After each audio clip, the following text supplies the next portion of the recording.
Madam Speaker, I rise in strong support of HRES 863, impeaching Secretary Alejandro Mayorkas. My Democrat colleagues argue that one cannot be impeached over policy differences. Well, I argue that breaking our laws is more than just policy differences.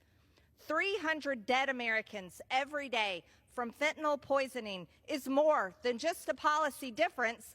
It's murder. He has violated his oath of office and breached the public trust by willfully refusing to ensure the laws passed by Congress and signed into law by the President are faithfully executed as required by Article 2 of the Constitution. He has allowed over 10 million illegal border crossers to invade our country, approximately 2 million of whom are known gotaways.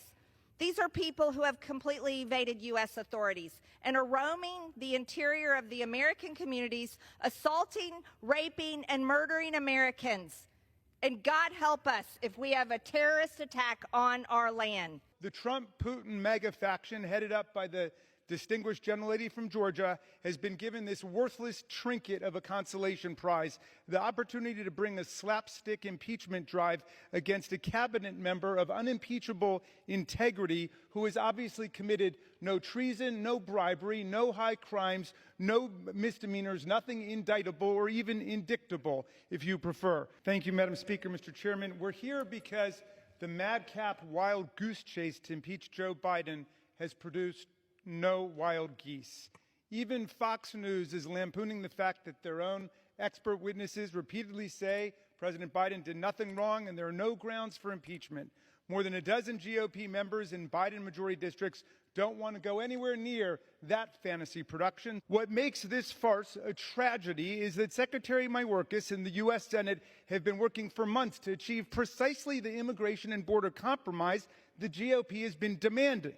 And miraculously, they got to a bipartisan immigration agreement for billions of dollars more in Border Patrol officers, immigration judges, fentanyl detection machines, a far tougher border. It was good enough for Senator Mitch McConnell and dozens of GOP senators, and it was good enough for the Wall Street Journal, but the House MAGAs would not take yes for an answer. Why? Because Donald Trump doesn't want a border solution. He wants a border problem, nothing else to run on. And Vladimir Putin certainly doesn't want $60 billion going to the heroic people of Ukraine, defying his filthy imperialist invasion. All over the world, democracy and freedom are under siege today, and all our colleagues can think to do is to sell out our Democratic allies and sell out the cause of human rights, and then impeach a cabinet secretary working diligently to solve the immigration problem that they claim to care about.